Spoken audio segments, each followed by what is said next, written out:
नमस्कार, मैं उमेश कुमार झा और आप सभी दर्शकों का स्वागत है। और वीडियो में खबर राजनीतिक गलियारों में हुए हलचल को लेकर। जी हां, झारखंड में इन दिनों राजनीतिक गलियारों में काफी हलचल मचा हुआ है। आज INDIA यानी इंडिया गठबंधन की बैठक में हेमंत सोरेन शामिल नहीं हुए। जी हां, 19 दिसंबर को इस बैठक में हेमंत सोरेन शामिल नहीं हुए, उसकी जगह किसी अन्य को शामिल किया गया। जी हां, INDIA की बैठक को लेकर एक बड़ी खबर सामने आई है।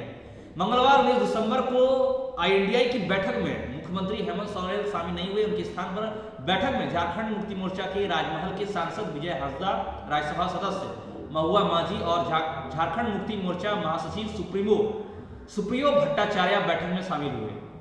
अब राज्यसभा का शीतकालीन सत्र इस दौरान चल रहा है, तो मीडिया खबरों के मुताबिक ये भी बताया जा रहा है कि हेमंत सोरेन वहां पे बिजी हैं, इसलिए भी शामिल नहीं हो पाए। अब बता दो, नई दिल्ली में आज मंगलवार को होने वाली INDIA की बैठक में मुख्यमंत्री हेमंत सोरेन शामिल नहीं हुए और हेमंत सोरेन सत्तारूढ़ झारखंड मुक्ति मोर्चा के कार्यकारी अध्यक्ष हैं। ऐसे में उनकी उपस्थिति महत्वपूर्ण मायने रखती है।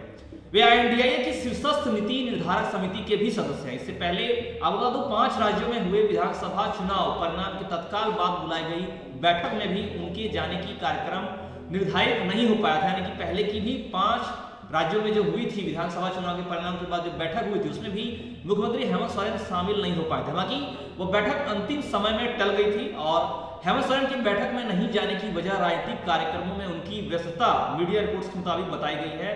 यानी बताई गई कि वो राजनीतिक कार्यक्रमों में व्यस्त है। हालांकि अलग अलग बातें सामने आ रही है। अब तो राज्य की विधानसभा का शीतकालीन सत्र इस दौरान चल रहा है। इसके अलावा वहां भी चर्चाएं बनी हुई है। इसके अलावा लगातार झीलों का दौरा कर रहे हैं। मंगलवार को उनका गुमला जाने का कार्यक्रम भी है, यानी 19 दिसंबर को गुमला गए और यही कारण है कि उन्होंने बैठक में शामिल होने में असमर्थता जताई और उनके स्थान पर बैठक में झारखंड मुक्ति मोर्चा के राजमहल के सांसद विजय हांसदा, राज्यसभा सदस्य महुआ माझी और झारखंड मुक्ति मोर्चा महासचिव सुप्रियो भट्टाचार्य बैठक में शामिल हुए।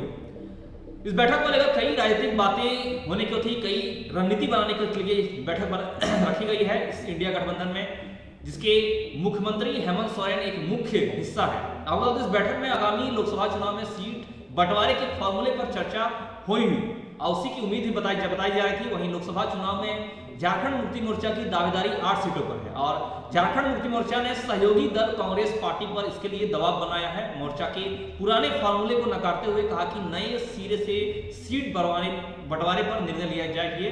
यानी कि इस बैठक में नए सिरे से सीट बंटवारे पर विशेष चर्चा चल रही है। इसके बाद क्या फैसला आता है वो तो बाद में पता चलेगा, लेकिन इसमें महत्वपूर्ण यह है कि मुख्यमंत्री हेमंत सोरेन की इसमें क्या उनकी सहभागिता रहती है। विधानसभा चुनाव के बाद झारखंड मुक्ति मोर्चा सबसे बड़े दल के रूप में उभरा है। ऐसे में सीटों का निर्धारण भी उसी हिसाब से होना चाहिए। हालांकि मोर्चा ने खुद को गठबंधन का बड़ा भाई बताते हुए उसके स्पष्ट संकेत दिए हैं कि सीटों के बंटवारे पर वह ज्यादा झुकने की स्थिति में नहीं है। वहीं झारखंड मुक्ति मोर्चा और कांग्रेस के अलावा राजद, राष्ट्रीय जनता दल, जदयू और वाम दलों की भी नजर सीटों पर है कि उनमें से किसको कितना सीट मिलेगा, क्योंकि इस सीटों के आधार पर आगामी लोकसभा चुनाव उसी सीटों के आधार पर लड़ाई की जाएगी, इसी के आधार पर रणनीति बनाई जाएगी।